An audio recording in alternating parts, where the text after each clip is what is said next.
What if I told you a black cheerleader was forced to wear a collar and be walked around crawling like an animal by other cheerleaders?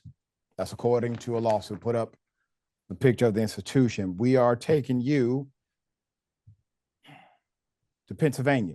A lawsuit alleges a black cheerleader at a Pennsylvania high school was forced to crawl like a pet while white teammates pretend to walk her with a leash.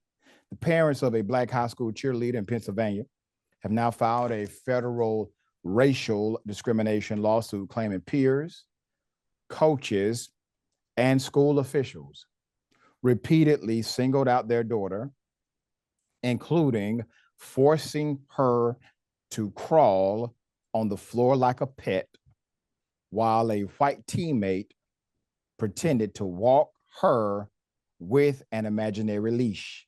The 40-page lawsuit filed November 7th in the U.S. District Court for the Middle District of Pennsylvania alleges that coaches at Cumberland Valley High School subjected the girl to disproportionate discipline, assigned her trivial task, excluded her from team photos, and dismissed any concerns she expressed about the mistreatment throughout the 2023-2024 season. The lawsuit cites several constitutional violations, including breaches of Title VI, the Equal Protection Clause of the 14th Amendment, First Amendment retaliation, and intentional infliction of emotional distress. The family is demanding a jury trial. Now, there are multiple defendants named in this. Let's put up some of these defendants. The lawsuit names: District Superintendent Mark Blanchard, High School Principal Jesse Rawls Jr., and also the athletic director, Michael Craig. They're all named here. The lawsuit states that coaches, quote, did everything in their power to take away her enjoyment of the sport solely because of her race, beginning when she joined the team in the summer of 2023. The lawsuit claims that despite being awarded for her elite tumbling skills, one coach told the student she wasn't cheerleader-like. The lawsuit accuses the coaching staff of harassment and discrimination that began in middle school and continued with microaggressions during high school. The action also describes humiliating bullying incidents during a competition in Florida, where the girl was allegedly pressured to get on all fours and act like an animal while being filmed by the other girls in their hotel room. The lawsuit claims staff was aware of the incident as Pickle, one of the cheer boosters, allegedly sat next to the girl on the flight home and advised her not to tell anyone, including her parents. Eventually, the girl did reveal the pet walking incident to her parents in June 2024, and another parent reportedly corroborated what happened. In the lawsuit, the parents claimed their daughter often cried after practice or events, withdrew socially, stopped participating in activities, asked to transfer schools, and posted a prayer on the wall above her light switch. The parents reported the harassment to Craig, the athletic director, in April. Although Mr. Craig said he would investigate, the lawsuit claims he did not follow up or address the issues. They had many opportunities here in order to get it right, create a remedy, take it seriously, follow up, include the other staff members who were involved, discipline the students who did this. They did nothing, according to the allegation. There's more. The girl's father raised the issue at a school board meeting and school board meetings on May 6th and May 20th.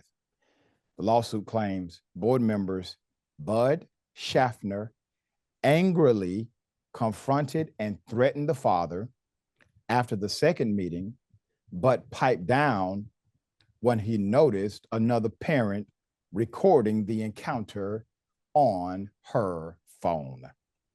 The lawsuit also states that the only other Black cheerleader at the school in recent memory reported similar racial discrimination and expressed regret over not quitting before her senior year. Why the regret? Because the mental turmoil was not necessary and should not have happened. She regrets not quitting sooner. So let's talk about what's happening. This is called psychological trauma. These are youth. Those adults in particular should also be concerned about their reporting mandates. You see, making a child crawl on her knees and be humiliated in such a way is definitely akin to child abuse, psychological and emotional trauma. You all have a duty to not only intervene, you have a duty to report, and seemingly you all engaged in the non-duty of criminal conspiracy to cover up. That is my opinion. This lawsuit is proper, is appropriate, should be filed, and was filed. And now, if you go to jury trial, as it has been indicated by the parents, they want a jury trial. That means every single one of those individuals involved must go under oath. And if they lie under oath, that is another criminal infraction. And this is typically why cases like this don't go all the way to trial. I'm glad they are requesting a jury trial immediately rather than a negotiation or a settlement or any kind of remedy, except a jury trial, because it gets everything out in the open. And it allows for what they have done to be exposed fully rather than an agreement that basically pays money and then creates secrecy through a settlement agreement. So I do hope this goes all the way to trial, because it seems as if this is more so of a culture that has victimized other children who don't look like them. All right, Jordan, thoughts here? Yeah, I think that's exactly right. The exclusion from team photos, the deliberate targeted behavior, of course, the dog walking thing, just it's repugnant. A lot of that is learned behavior, so it would be a swift rebuke if they were to be successful in court, and I hope they are. Just of not just those kids and their behavior, but what I assume their parents behave like as well. Just send a shockwave through that community. This is unacceptable. Maybe people will learn something as a result, and I hope so. But for someone who just wanted to participate in a school activity, there's no reason they should have ever been treated like this because of how they look or who they are. That's just disgusting. So I hope she's doing okay. I hope her family's okay. It's just really, really sad. I echo your sentiment. We will bring updates as they come, positive vibrations and prayers with the young people and the family.